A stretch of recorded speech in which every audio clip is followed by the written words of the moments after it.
अस्सलाम वालेकुम। Welcome to Biobrain. I am Rafe Khan और हम आपको पढ़ा रहे हैं बायोलॉजी। आज का हमारा टॉपिक है scientific method. Scientist take specific subject to do scientific research. These steps are called scientific method. Means scientist कोई भी अगर साइंटिफिक रिसर्च कर रहे होते हैं तो वो एक स्पेसिफिक स्टेप्स पर चलते हुए करते हैं। एक स्पेसिफिक क्राइटेरिया है जिसको स्टेप बाय स्टेप कोई भी साइंटिस्ट साइंटिफिक रिसर्च करते हुए फॉलो करता है। उन साइंटिफिक स्टेप्स को साइंटिफिक मेथड बोलते हैं। और अगर हम बात कर रहे हैं स्पेशली बायोलॉजी की, तो बायोलॉजिकल रिसर्च करते हुए अगर हम कोई स्पेसिफिक स्टेप्स ले रहे हैं तो उसे बायोलॉजिकल मेथड बोलते हैं। बायोलॉजिकल मेथड के कुछ पॉइंट्स हैं, आइए उन पॉइंट्स पे नजर डालते हैं। There are 6 steps of biological method और साइंटिफिक मेथड। डिटेल हम इनकी बाद में डिस्कस करते हैं, पहले इनके नाम देख लेते हैं। First is recognition of scientific problem, यानी कि किसी भी साइंटिफिक प्रॉब्लम, किसी भी साइंटिफिक मसले की पहचान। Second is observation. Third is hypothesis. Fourth is deduction. Fifth is experiment and sixth is results. मतलब सबसे पहले नंबर 1 पर आएगा मसले की पहचान, फिर ऑब्जर्वेशन जिसे हम बोलते हैं मुशाहिदा करना, फिर उसके बाद हाइपोथेसिस यानी कि मफरूजा बनाना, उसके बाद डिडक्शन, डिडक्शन के बाद एक्सपेरिमेंट, एक्सपेरिमेंट का मतलब तजर्बात करना, और एक्सपेरिमेंट के बाद रिजल्ट यानी कि नताइज। आइए इनको one by one in detail discuss करते हैं। The first step is the identification of problem that a scientist wants to investigate. इसका मतलब है कोई भी ऐसी प्रॉब्लम जो कि कोई भी साइंसदान या कोई भी साइंस से रिलेटेड बंदा उसको रिकॉग्नाइज करता है, उसको पहचानता है as a problem, as a मसला, यानी मसले की पहचान जिस पर आपने रिसर्च करनी है। ये कोई भी क्वेश्चन हो सकता है जो कोई भी शख्स किसी साइंटिस्ट से पूछता है। ये एक ऐसा सवाल भी हो सकता है जो कि साइंटिस्ट के दिमाग में बजारते खुद आता है। वो खुद सोचता है ये ऐसा क्यों हो रहा है। इसको बोलते हैं प्रॉब्लम, जिसको इन्वेस्टिगेट करना है आगे चलकर, जिस पर किसी भी साइंसदान ने, किसी भी साइंटिस्ट ने अपनी रिसर्च करनी है, उसको बोलते हैं मसले की पहचान करना। फॉर एग्जाम्पल, कोई साइंटिस्ट अगर ये देखता है कि किसी स्पेसिफिक एरिया पर उगने वाले प्लांट्स की हाइट नॉर्मल प्लांट से कुछ ज्यादा लंबी है, तो उसके माइंड में ये सवाल आ सकता है, या उससे कोई भी एक सवाल पूछ सकता है कि इस खास एरिया में जो प्लांट्स उगाए जाते हैं उनकी हाइट इतनी लंबी क्यों होती है। That is scientific problem. तो साइंसदान या साइंटिस्ट इसको एक साइंटिफिक प्रॉब्लम के तौर पर लेगा कि इस खास एरिया में ऐसा क्या हो सकता है जिससे उगने वाले पौधों की हाइट जो है वो लंबी हो रही है। And problem recognition is the first point of inquiry. Second step is observation. Scientists make observation for that particular problem. They use 5 senses. इसमें क्या करता है साइंटिस्ट जो है वो फर्स्ट ऑफ ऑल ऑब्जर्वेशन यानी मुशाहिदा करता है, उसको देखता है, उसको समझने की कोशिश करता है। उसके लिए वो अपनी 5 सेंसेस का इस्तेमाल करता है। अब 5 सेंसेस कौन सी हैं? जैसे देखने की हिस्स, सूंघने की हिस्स, चखने की हिस्स, टच करने की हिस्स और सुनने की हिस्स। ये सब वो टेस्ट करता है। टेस्ट है, स्मेल है, हियरिंग है, टच है, इन सब से वो मुशाहिदा करता है, आपकी ये 5 सेंसेस को बुरुए कार लाता है। और जो वो थोड़ा बहुत उससे मालूमात हासिल कर सकता है कि लाइक अगर किसी हार्ड चीज की बात कर रहे हैं कि इसका कलर कैसा है, इसका टेस्ट कैसा है, इसे टच करने पर इसका टेक्सचर कैसा है, और इसमें से कोई खास किस्म की स्मेल आ रही है या नहीं आ रही। तो अब अगर सॉइल की बात करें तो कोई भी साइंटिस्ट वहां जाकर देखेगा कि सॉइल का टेक्सचर कैसा है, उसका कलर दूसरी सॉइल से ज्यादा डार्क है या कि ज्यादा ज्यादा डार्क नहीं है, टेक्सचर नरम है, पथरीला है, रेतीला है, क्या है, और जमीन में से कोई खास किस्म की स्मेल तो नहीं आ रही। तो वो इन चीजों को बुरे कार लाते हुए ऑब्जर्वेशन करेगा। अब ऑब्जर्वेशन दो तरह की हो सकती है, इट मे बी क्वालिटेटिव और इट मे बी क्वांटिटेटिव। अब क्वालिटेटिव ऑब्जर्वेशन ऐसी है जिन्हें आप न्यूमेरिक फॉर्म में, in in the form of numbers आप काउंट नहीं कर सकते। इसको बोलते हैं क्वालिटेटिव ऑब्जर्वेशन, जिसमें आप किसी क्वालिटी को डिस्कस कर रहे होते हैं या किसी ऐसी खासियत के बारे में बात कर रहे होते हैं या किसी ऐसी खासियत को देख रहे होते हैं जिसे आप इन द फॉर्म ऑफ नंबर्स में नहीं नाप सकते। मिसाल के तौर पे रंग, अब आप रंग तो नहीं ये कह सकते कि ये इतने किलो काला है या इतने किलो गोरा है, या खुशी का इजहार, अब आप खुशी के इजहार को नहीं नाप सकते, मूड को नहीं नाप सकते, ठीक है।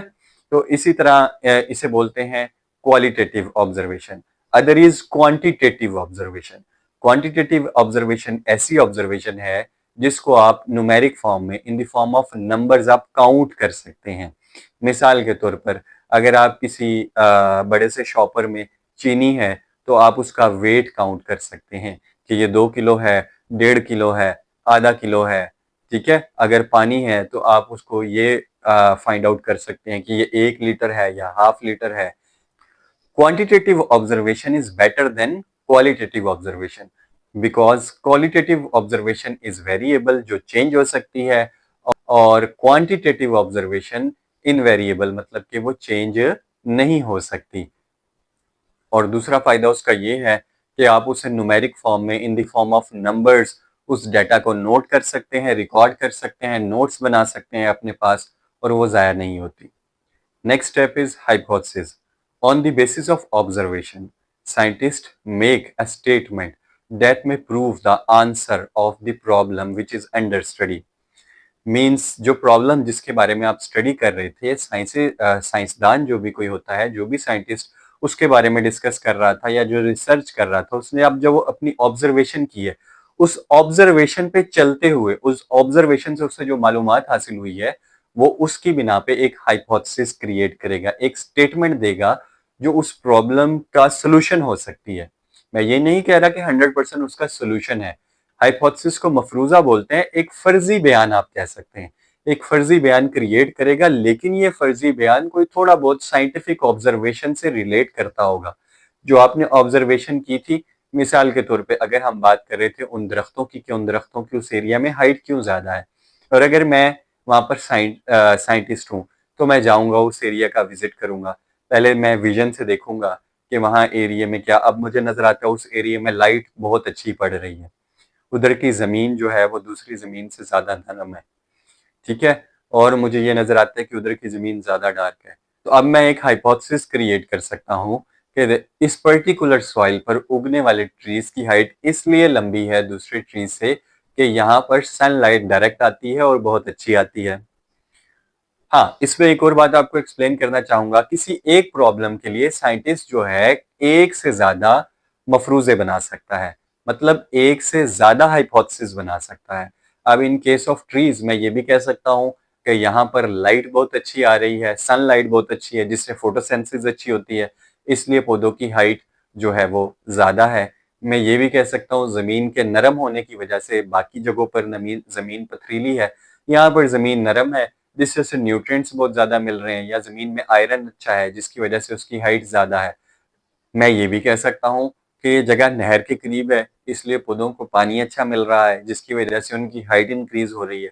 अब एक प्रॉब्लम के लिए मैंने 3 से 4 हाइपोथेसिस बनाए। इसी तरह कोई भी साइंटिस्ट एक प्रॉब्लम के लिए कई हाइपोथेसिस बना सकता है, लेकिन याद रखिएगा हाइपोथेसिस के अंदर ये 4 खूबियां होनी बहुत जरूरी है। Number 1, it propose statement to answer the problem. Hypothesis ऐसा होना चाहिए जिस प्रॉब्लम के बारे में आप रिसर्च कर रहे हैं उस प्रॉब्लम के आंसर को एक्सप्लेन करने की कोशिश करें। Second, it always matches the available observation. Means आपने जो भी मफरूजा या हाइपोथेसिस क्रिएट करना है वो अपनी ऑब्जर्वेशन की बुनियाद पे करना है। ऐसे ही नहीं आपने कह देना कि कोई प्रॉब्लम आई किसी जगह पे, आप वो जगह विजिट भी नहीं करने गए, आपने ऑब्जर्वेशन भी नहीं की और आपने घर बैठे एक मफरूजा बना दिया या हाइपोथेसिस क्रिएट कर दिया। आपने हाइपोथेसिस अपनी ऑब्जर्वेशन की बेसिस पे करना है। Third is it can be tested through experiment.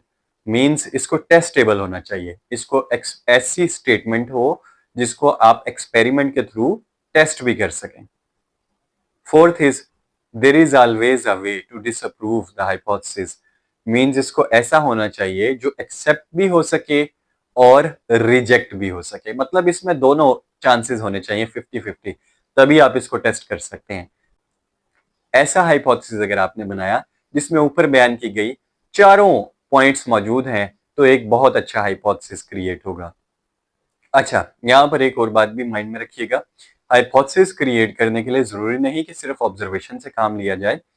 Scientist जो है वो प्रीवियस नॉलेज को भी पढ़ते हैं, प्रीवियस रिसर्च को भी पढ़ते हैं, रिलेटेड रिसर्च को भी पढ़ते हैं। इसका मतलब ये है कि इससे मिलता जुलता अगर प्रॉब्लम किसी ने पहले फेस किया है, इससे मिलती जुलती इस प्रॉब्लम से रिलेटेड किसी ने पहले कोई रिसर्च की है, तो उनको भी पढ़ा जाता है हाइपोथेसिस क्रिएट करने के लिए। Next step is deduction.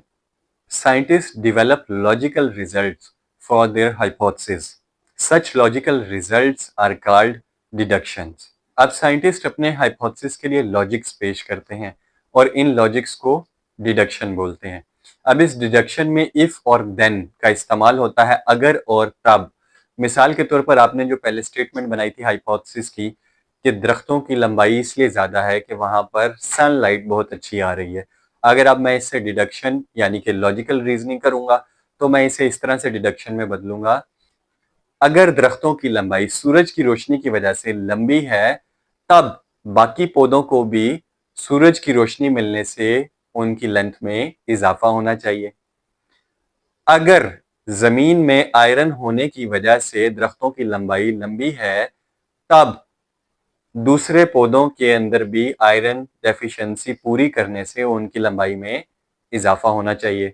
अगर पानी की फराहमी की वजह से दरख्तों की लंबाई ज्यादा है तब दूसरे पौधों को पानी फराहम करने से उनकी लंबाई में भी इजाफा होना चाहिए।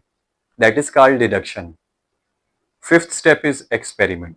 ये बहुत बेसिक स्टेप है जिसमें साइंटिस्ट अपने हाइपोथेसिस को टेस्ट करने के लिए एक्सपेरिमेंट करते हैं। अब जब एक्सपेरिमेंट किए जाते हैं तो कुछ हाइपोथेसिस या एक हाइपोथेसिस सिलेक्ट हो जाता है और अल्टरनेटिव हाइपोथेसिस रिजेक्ट हो जाते हैं और साइंटिस्ट उस सिलेक्ट होने वाले हाइपोथेसिस पे आगे फर्दर उससे डिडक्शन बनाते हैं और उस पर फर्दर एक्सपेरिमेंट्स करते हैं। अब during experiment scientist arrange two settings, one is control group and other is experimental group. अब जब भी साइंसदान एक्सपेरिमेंट करते हैं तो वो चीज को दो ग्रुप्स में डिवाइड कर लेते हैं, एक होता है एक्सपेरिमेंटल ग्रुप और एक होता है कंट्रोल ग्रुप। मिसाल के तौर पर अगर हम ये रिसर्च कर रहे हैं कि फोटोसिंथेसिस कार्बन डाइऑक्साइड की मौजूदगी की वजह से ही पॉसिबल है, तो हम दो ग्रुप्स बनाएंगे। एक एक्सपेरिमेंटल ग्रुप जिसको साइंटिस्ट जो है वो कार्बन डाइऑक्साइड फराहम नहीं करेंगे, बाकी सनलाइट भी होगी, वाटर भी होगा, लेकिन कार्बन डाइऑक्साइड एब्सेंट होगी।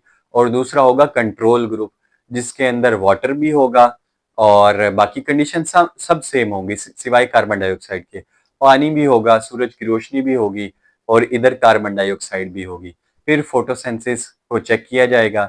यकीनन अगर पहले जो हमारा था एक्सपेरिमेंटल ग्रुप उसमें फोटोसिंथेसिस नहीं होगी जबकि कंट्रोल ग्रुप में फोटोसिंथेसिस हो जाएगी तो ये बात कंफर्म हो जाएगी कि carbon dioxide is necessary for photosynthesis. Sixth is results. Scientists gather data from their experiment and they use statistical analysis to interpret their results.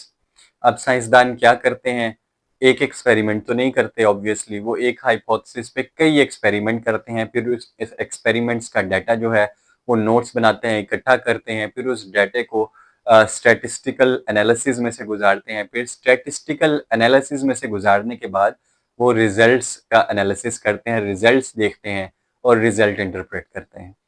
अब रिजल्ट्स में वो ऑब्वियसली रेफरेंसेस भी कोड करते हैं कि उन्होंने ये एक्सपेरिमेंट करने के लिए कौन कौन सी किताबों को पढ़ा, पहले कौन कौन सी रिसर्च हुई है इस बारे में और उन्होंने किस किस रिसर्च से फायदा उठाया और कौन कौन सा मेथड अपनी रिसर्च में इस्तेमाल किया। इसको बोलते हैं रिजल्ट इंटरप्रिटेशन। अब साइंटिस्ट अपने रिजल्ट की पब्लिकेशन करते हैं साइंटिफिक जर्नल्स में और बुक्स में और उसके अलावा इंटरनेशनली होने वाली कॉन्फ्रेंसेस में प्रेजेंट करते हैं अपने रिजल्ट को। ये था हमारा आज का लेक्चर जिसका नाम था साइंटिफिक मेथड। उम्मीद है आपको समझ आया होगा। बाकी के लिए इंशाल्लाह कल आपसे मुलाकात होगी, तब तक के लिए हमारे चैनल को सब्सक्राइब कर लीजिए और अगर कोई भी प्रॉब्लम होती है तो आप कमेंट में मुझसे पूछ सकते हैं और इसको अपने फ्रेंड्स के साथ शेयर करें क्योंकि इल्म बांटने से बढ़ता है। अपना ख्याल रखिएगा। अल्लाह हाफिज।